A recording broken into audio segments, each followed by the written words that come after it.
Tudo bem? Eu sou o Felipe, esse é o Mafagafolândia e eu vim hoje fazer um vídeo com 10 livros que eu li este ano que eu gostaria que chegassem ao Brasil.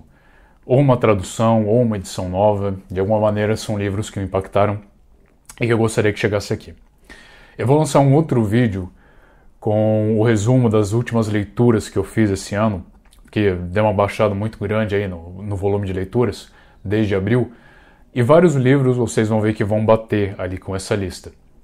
Mas lá eu vou explicar, talvez eu fale um pouco melhor do livro, aqui eu vou dar mais uma razão do porquê eu gostei deles e do porquê eu gostaria que eles viessem pra cá, então. Eu quero começar falando do When I Hit You, da Mina Kandasamy. Grande parte desses livros, inclusive esse, eles foram finalistas do prêmio do Women's Prize, que é um prêmio na Inglaterra que premia apenas as mulheres, ou seja, escritoras. Este When I Hit You, que pode ser traduzido de quando eu te bati, ou talvez pudesse ver quando eu levantei a mão para você, alguma coisa do tipo. Ele fala da experiência da própria autora, que ela ficcionalizou isso, com violência doméstica. É um livro muito forte, ele trabalha muito sobre cultura indiana e sobre essa cultura machista indiana.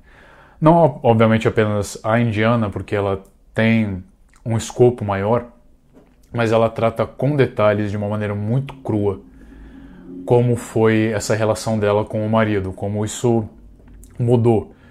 Conta a história de uma mulher que se apaixonou pelo professor, se eu não me engano agora, de filosofia dela, e de como ela se casou com ele, e de como depois do casamento isso mudou, como ele começou a ser uma pessoa violenta, controladora, ciumenta. E ele é impressionante, ele detalha de uma maneira muito clara como é esse tipo de relação. Eu fiquei muito impressionado com o livro. E mais do que tudo, é um tipo de livro muito necessário. É um relato muito cru. E exatamente por isso que eu gostaria que ele viesse aqui para o Brasil. Não só pela qualidade literária dele de leitura, mas é porque realmente, como ele não é simplesmente uma lista, ele não é um artigo acadêmico, ele não é exatamente uma propaganda que passa na TV. Ele ficcionaliza isso, mas de uma maneira muito clara. Então é um livro extremamente importante. Eu percebi coisas ali, lendo esse livro, que eu não percebia de outras maneiras, em outras formas de cultura sobre o tema. Depois Home Fire, que foi o ganhador do Women's Prize de 2018. Então o Home Fire vai tratar desse núcleo de famílias que vivem na Inglaterra, que vivem no Reino Unido, mas eles são famílias de imigrantes que vieram do Oriente Médio. Se eu não me engano agora, paquistanesa, mas eu teria que procurar de novo. E depois ele vai começar a envolver essa paranoia, porque acabou de sair do Brexit, é um livro desse período que, para ser do Women's Prize, ele tem que ter sido lançado dentro do ano antes, né, de sair a premiação. Então ele fala muito sobre essa agonia que as pessoas estão vivendo e essa mania, essa preocupação, esse constante terror que as pessoas estão infligindo a si mesmas e aos outros. Então, primeiro que essa família, as pessoas dessa família são 3 irmãos, principalmente, de uma delas, 2 meninas e um rapaz, que estão vivendo naquele país, mas estão vivendo também com gente que não quer eles ali. E mais do que isso, o que acontece realmente é que um dos irmãos, o garoto, ele volta ao país natal por ter ficado deslumbrado exatamente com o discurso desses grupos de ódio, desses grupos revolucionários. E depois vai tratar agora das outras irmãs, tentando conviver com isso, tentando conviver em um país que agora sabe, uma vizinhança que sabe que o irmão dela voltou, e exatamente sabem que ele voltou para participar desses grupos. E vai tratar também de uma dessas irmãs que vai começar um relacionamento com um outro descendente, ali paquistanês, que é filho de um político. E é filho de um político que, para se distanciar dessa imagem terrorista, ele é muito de direita, é muito extremista em algumas visões que falam exatamente sobre imigração e sobre o tratamento do imigrante, porque ele tenta ser o mais britânico possível. É um dos livros que eu mais gostei, eu vejo muito claramente o porquê ele ter ganhado. Eu acho que ele merece ter ganhado, sim. Ele tem não vou falar spoilers, mas ele tem um desfecho que me impressionou. que é uma puta de uma porrada. Ele trata muito sobre sentimentos, sobre familiaridade, sobre essa coisa de ser estranho dentro de um país. Talvez ele não tenha sido o melhor escrito, talvez não tenha sido o meu favorito da lista, mas ele é um livro que vale muito a pena. De novo, ele é um livro da época em que ele foi escrito, e ele é um livro muito importante no momento. Exatamente essa coisa acalorada que todo mundo está vivendo. Estamos vivendo agora uma coisa acalorada dentro do Brasil, apesar de por razões um pouco diferentes. Depois, Sight, da Jessie Greengrass. Sight vai falar sobre uma mulher que está rememorando o período dela antes da gravidez. Ela com o marido, com o namorado, e ela estava decidindo se ela queria ter um filho ou não. Então é um livro sobre mais do que sobre a decisão da maternidade. Isso na verdade é só o primeiro nível, né? A gente fica sabendo desde o primeiro parágrafo do livro que ela já teve essa filha, e ela vai então começar um retrocesso das memórias exatamente para descrever essa coisa de como foi esse período dela. Ela vai falar muito da relação dela com a mãe e muito da relação dela com a avó. É um livro também sobre psicanálise, porque a avó dela era psicanalista e ela tem uma certa relação, a mãe e ela tem uma relação um pouco até complicada com essa avó, com essa figura da avó, porque elas passam uma época da vida delas vivendo com a avó. E o livro todo, ele é isso, na verdade, ele é uma grande sessão de psicanálise, porque a autora faz com que a personagem, na verdade, fique analisando o tempo todo, de maneira psicanalítica, o que foi esse período da vida dela, que é lembranças, pensa muito nas conversas que ela teve e tenta ficar lembrando o porquê disso. Então, na verdade, eu gostei muito desse livro. Eu sei que teve muita gente no YouTube, no Booktube, que não gostou tanto assim, mas eu gostei exatamente por essa característica, por parecer muito uma sessão analítica. E é bastante interessante as formas com que ela trabalha isso. Então, a questão da maternidade é só um pontapé inicial, e o que ela trata de verdade nessas sessões aí, nesses capítulos do livro, que ela é muito digressista. Então, na verdade, ela tenta investigar a maternidade, investigando a própria relação da mãe, a relação da mãe com a avó e a relação dela com a própria avó. É bastante interessante. Depois, Sing Unburied, Sing, da Jasmine Ward. Esse livro eu gostei bastante, ele tem até uma pegada espiritualista. Ele fala de uma família pobre dos Estados Unidos, uma família marginalizada. Está falando sobre essa menina que tem 20 anos, 20 e poucos anos, e já tem 2 filhos. O pai dessas crianças era um ex-militar que está preso. Ele vai tratar da saída dele da prisão e do relacionamento difícil que vai se desenvolver de novo entre o filho mais velho, tem também uma menininha, um bebê, e essa mãe e esse pai que não são aptos realmente a criarem esses filhos. Esse garoto tem uma relação muito boa com os avós, principalmente com o avô, que é um pouco mais saudável. Ele tem uma avó que já está ali moribunda praticamente. E é um romance muito bonito, que a partir do momento que ele entra nessa questão um pouco mais espiritual, porque ele começa a ter uma relação também com o antepassado dele, que seria só um espírito. Isso não fica muito bem claro se acontece de verdade, se é na cabeça do menino, se é só algum tipo de alegoria. É um livro repleto de imagens, de figuras muito bonitas, que fala em relação da morte e volta no passado para falar de novo da questão da prisão, para comentar sobre a população carcerária, para comentar como pessoas de cor eram vistas e como elas eram tratadas em relação às outras pessoas, principalmente nessa questão da vida e da prisão, principalmente para o que é uma família pobre. Então, talvez tenha sido o que eu mais gostei, porque o livro é bonito, o livro é inteligente, ele é muito bem escrito. É um grande relato. Você se sente mal quando os personagens estão mal, você se vê preso com eles naquelas relações de família, naquelas relações de sociedade. Ele fica mudando entre os personagens, cada capítulo é o ponto de vista de um deles. E é simplesmente muito bonito. Eu tenho que fazer uma resenha propriamente dele. The Parcel, do Anosh Irani, que é outro indiano. Esse talvez seja o meu livro favorito do ano. Eu não choro com livros. No final desse livro eu quase chorei. Ele é belíssimo. Ele trata sobre as rígidas, que são, fazendo uma aproximação aqui com o Brasil, seriam as travestis do Brasil, de certa maneira. Não porque elas tenham exatamente a mesma história, o mesmo papel. São coisas diferentes. São grupos diferentes. Mas a gente se aproxima no Brasil porque aqui a gente tem uma população marginalizada que ganhou a sua alcunha, ganhou esse apelido, essas palavras, que foram utilizadas completamente de maneira pejorativa, exatamente porque eram pessoas que não tinham o dinheiro para chegar onde elas queriam exatamente. Hoje em dia, no Brasil, felizmente, essa questão de travesti já é uma esfera própria, já é as pessoas que se enxergam dessa maneira e são própria. E tem também a própria. Pegaram, né? A questão de poder da palavra, né? Reinventaram a palavra para si mesmo. Isso era uma coisa que já acontecia com as rígidas, então.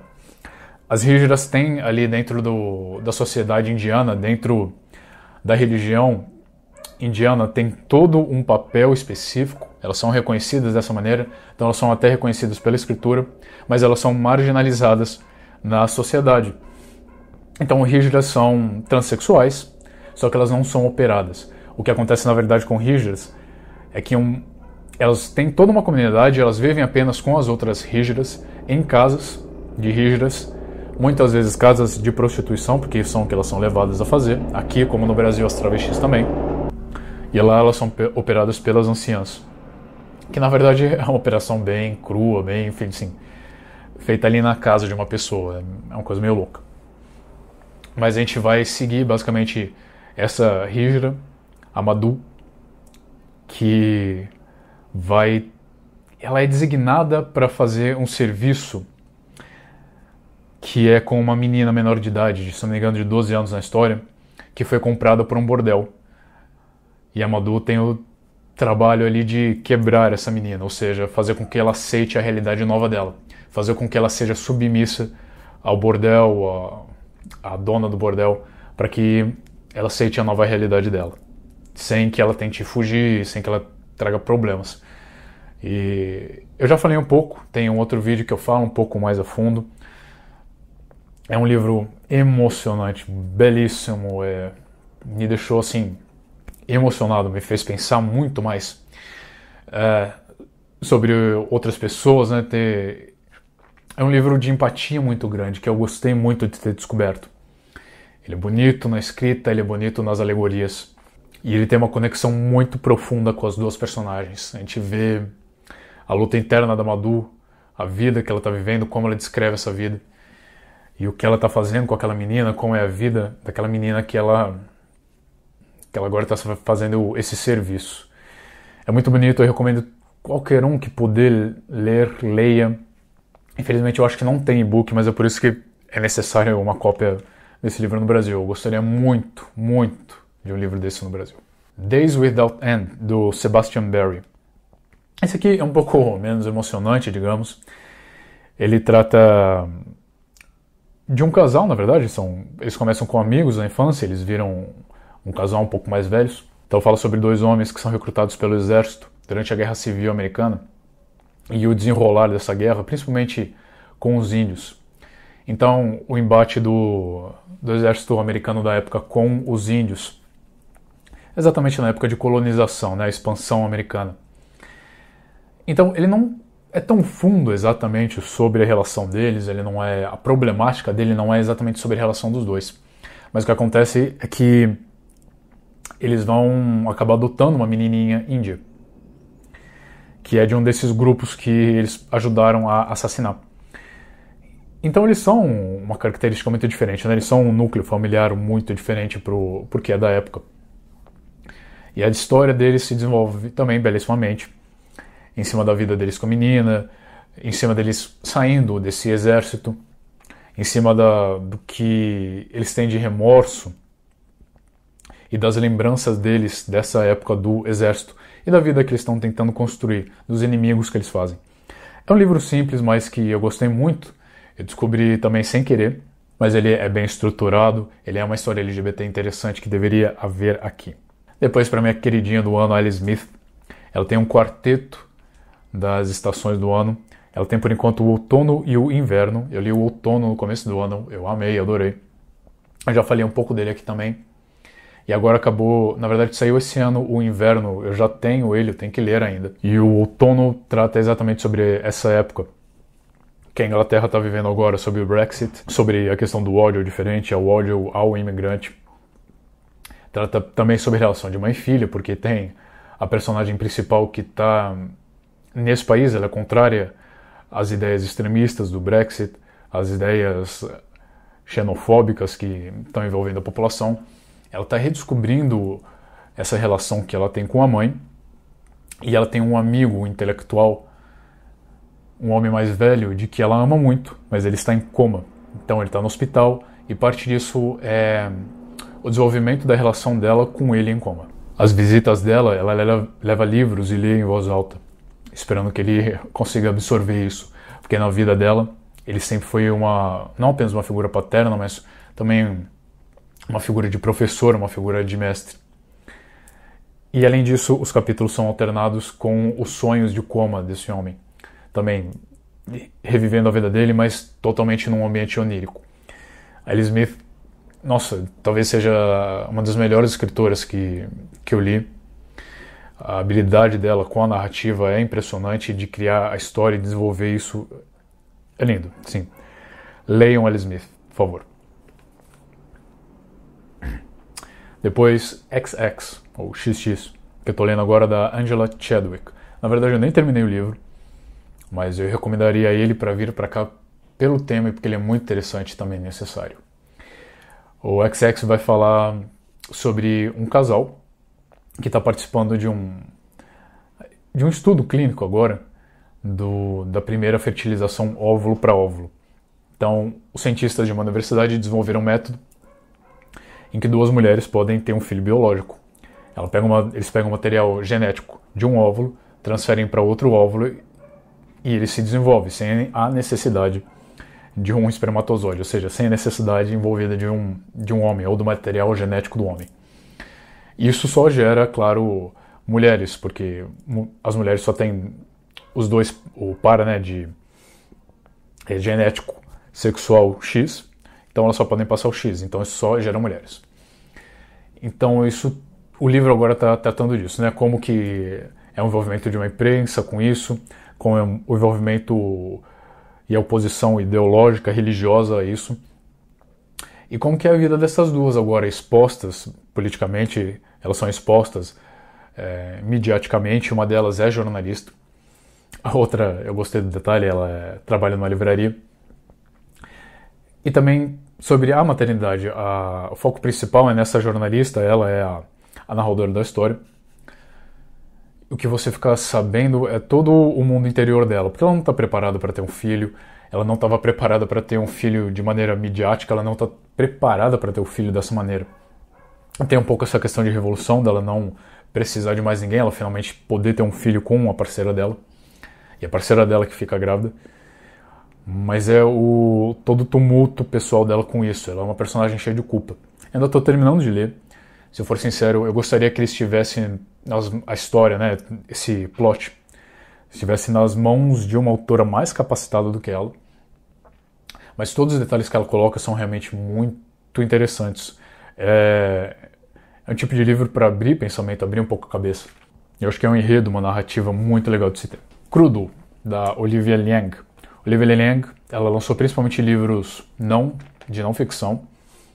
Nós temos aqui o Cidade Solitária dela, já foi traduzido. Então ela é uma escritora muito habilidosa e ela é muito inteligente também. O que ela faz no Cidade Solitária é relacionar o tempo que ela passou em Nova York, o tempo que ela se sentia muito solitária, porque ela tinha acabado de mudar, estava procurando emprego, tentando se estabelecer quando ela era mais nova, e os sentimentos que ela teve nessa cidade grande, cheia de gente. Em cada capítulo, ela associa isso a um pintor diferente, a um artista diferente, que ela acredita também que lidava muito com essa questão de ser solitário, a questão do só, a questão de sozinho. E ela faz uma descrição da arte dessas pessoas e ela relaciona isso tudo com a vida dela e a vida na cidade. Ao mesmo tempo que ela vai entrelaçando histórias dela, história de outras pessoas.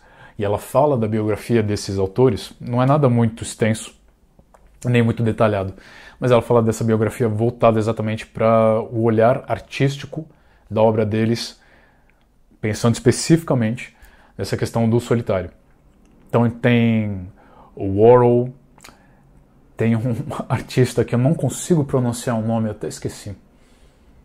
Varzonovic, se não me engano, Varzonovic, uma coisa assim. Tem também o autor daquelas pinturas americanas, o Hopper, que tem sempre... Todo mundo conhece ele pelas pinturas solitárias. São sempre personagens que, mesmo acompanhados, você vê, é palpável, como cada um deles está sozinho dentro daquele quadro. E ela lançou o Crudo. Eu falei de Cidade Solitária, mas é do Crudo que eu quero falar, que é o primeiro romance dela. Então estou muito interessado em saber o que ela faz com o romance.